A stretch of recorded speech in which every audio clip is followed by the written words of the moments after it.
Radha and Krishna.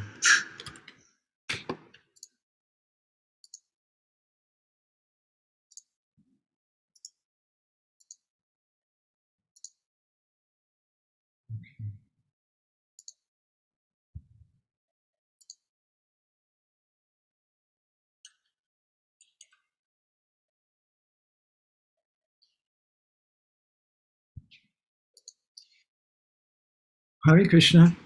My name is Madhavananda Das. I'm with editor for Gopalji Publications and in charge of GORA, the Gaudiya Odia Research Association, and the devotees with the Kirtana Academy online asked me to say a few words to you. Today I want to try to speak something about what we call the Kṛṣṇa-kathā symbiosis. And I hope it's helpful for all the students of the Kirtana Academy online. And I hope that all of you do very well. You're very fortunate to be taking part in such a wonderful program. So symbiosis refers to something which there's some connection between two things. It means an interaction between two different organisms that are close to each other, but to the advantage of both. It's a Greek word, syn and bios. Sorry?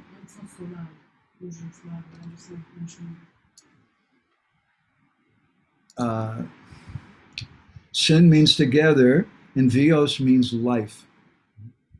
So the literal meaning then means together for life, or together they give life, or they nourish each other, they nourish others.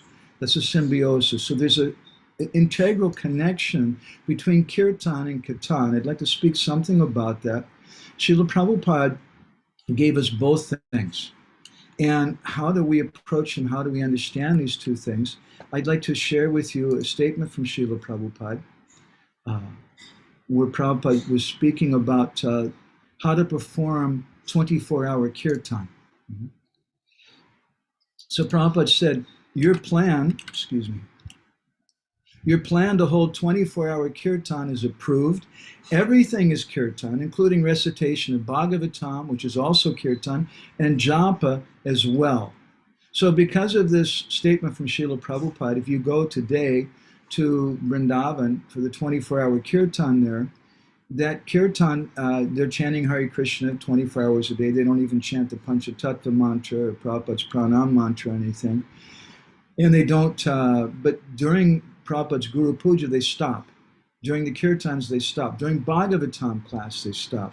Because as Srila Prabhupada said here, that's also a kind of kirtan. So we should understand that, and we should have a proper attitude toward kirtan, toward the performance of kirtan. It's a little difficult in some ways because many people, it's easy to fall prey to just wanting to take part in kirtan from a musical perspective. Because it's as many of you must know, studying mridanga, learning harmonium, learning ragas is not such an easy thing, but it's a whole lot easier than learning to have some bhav, learning to have some intimate feeling in the kirtan. Srila Bhaktisiddhanta Saraswati Thakur and Srila Prabhupada spoke about this. Let me share with you another statement from Srila Prabhupada in that regard.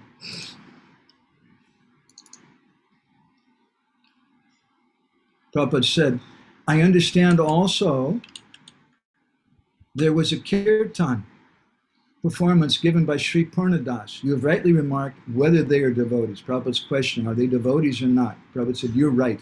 These people are professional singers. Kṛṣṇa-kathā is not for earning livelihood. Kṛṣṇa-kīrtana is not for earning livelihood. Kṛṣṇa-kīrtana is not meant for entertaining the public for demonstration of arts. It is dynamic service to the Lord. We do not therefore mind so much about the artistic presentation of Kṛṣṇa-kīrtana, but we want to see how much a devotee is satisfying the supreme will. So this is a very, very important point which is brought out by Srila Prabhupada and Srila Bhaktisiddhanta on a number of occasions, because again, the tendency is to become what Bhaktivedanta Thakur called bahirmukh, or external. and start thinking that kirtan is all about nice music, and it's popular in that way. Many, many people today in America and Europe, they're wanting to come for kirtans, and there's a whole kirtan culture starting outside of ISKCON. But Srila Bhaktisiddhanta Saraswati and our Srila Prabhupada wasn't very impressed with that kind of kirtan if it's done for musical entertainment. I'll share with you another statement, this time from Srila Bhaktisiddhanta Saraswati Thakur, where he makes the same point.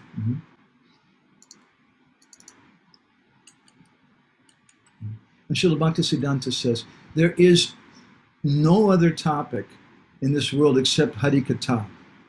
Only by hearing and speaking Harikatha do the living beings become fortunate. Musical notes are not in themselves kirtan. Sriman Mahaprabhu did not instruct us to become expert classical singers. He said, chant the holy name of Hari constantly.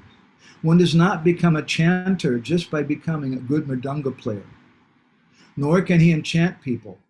Hari Kirtan is not for one's own sense gratification. Only that which gratifies Krishna's senses can be called Hari Kirtan. Until one personally enters the Lord's pastimes, one cannot chant about Krishna's pastimes. Now that may sound a little discouraging. Until one personally enters the Lord's pastimes, one cannot chant about the Lord's pastimes. How do we understand that? Well, he's speaking in the ultimate sense. Until we've actually entered into that Leela of Krishna, we can't really understand it. So he's saying this is real kirtan. Real kirtan means when it's realized, and therefore sankirtan. Sankirtan means samyak kirtan, Jiva Goswami says, or complete kirtan. And Jiva Goswami defines that as kirtan with prema. Therefore, the prefix prema is given. Prema nam sankirtan of Sri Chaitanya Mahaprabhu. Because kirtan was also done in different yugas. It's mentioned in the 6th canto of the Bhagavatam that there were also people in such a yuga who were doing nam kirtan. But it wasn't very so popular because people didn't have strong faith in it. In that regard, once there was a competition in Mayapur for kirtan. And the devotees had this idea that we'll advertise this kirtan competition, and different outside people can come who are not ISKCON devotees, and it will encourage them to take part with ISKCON, and it'll encourage them to chant the holy name. And when they started the program, they advertised it, many groups that came, and it seemed to be working. They had, I don't know, dozens of different kirtan groups from different villages and things, and there was a big crowd of people. And on the first or second day, one of the kirtan groups from one of the villages was singing, and the singer was a very, very good singer. He was a classical kind of singer, and he was singing Hare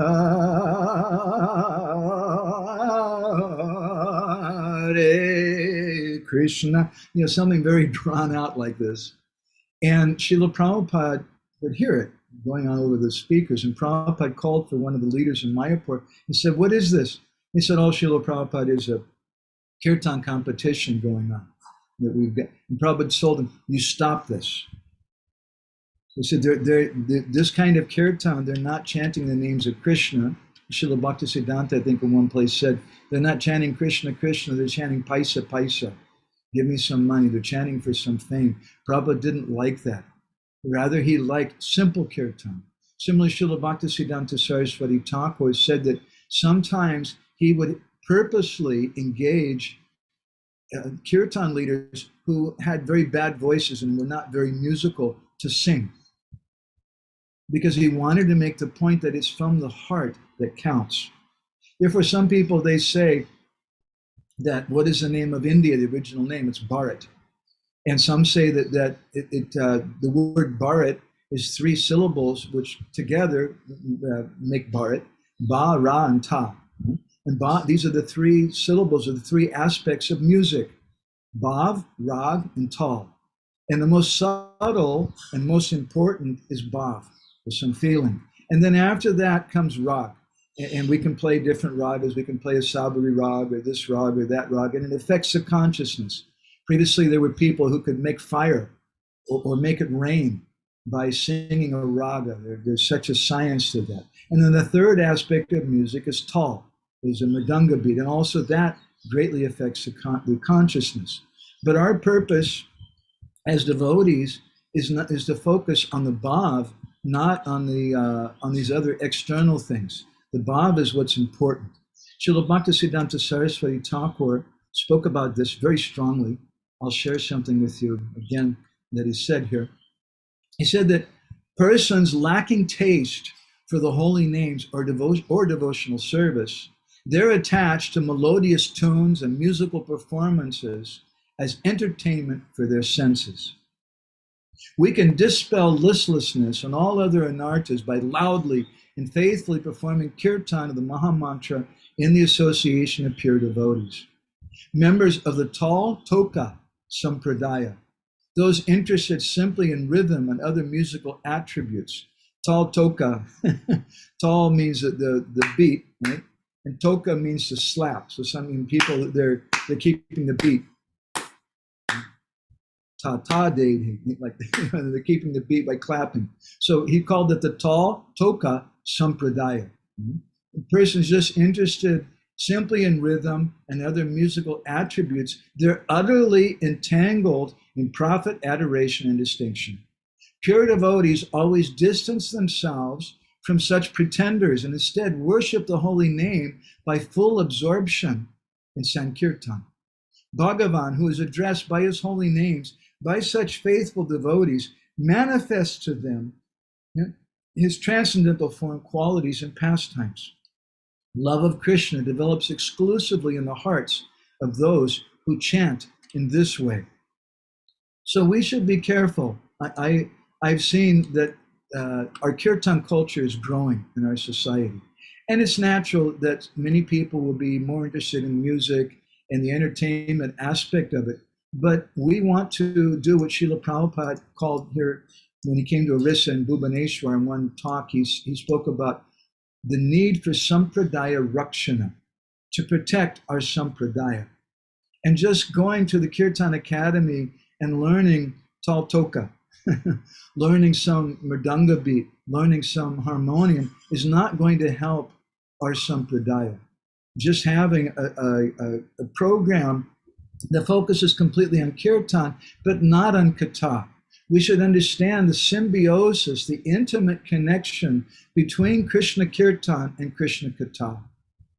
Bhakti Vikas Maharaj, in his book, Bhaktisiddhanta Vaibhav, he describes how Srila Bhaktisiddhanta Saraswati Thakur revealed that Hari Katha is the svarūpa-śakti of Harinam.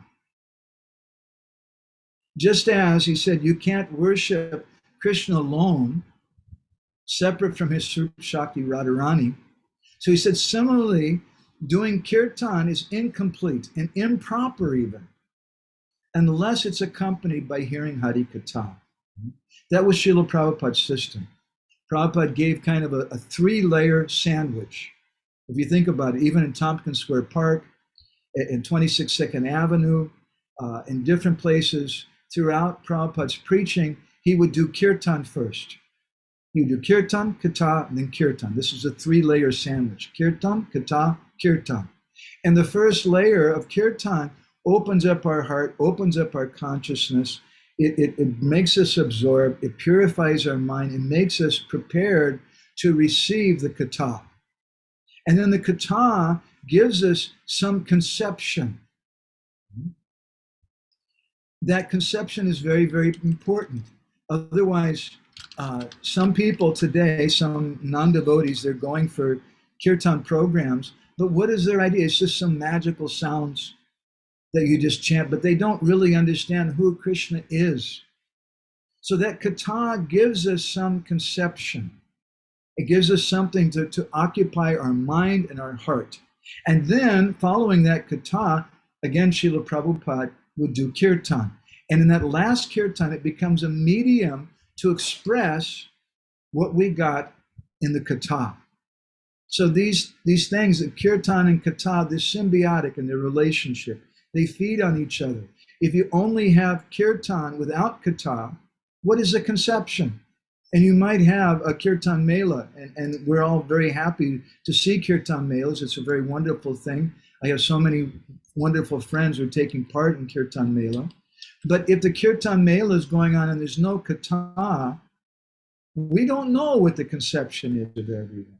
Some people may be going to find a nice wife or a nice husband. Some people might be going because, wow, it's really cool music, man. It's like a rock concert.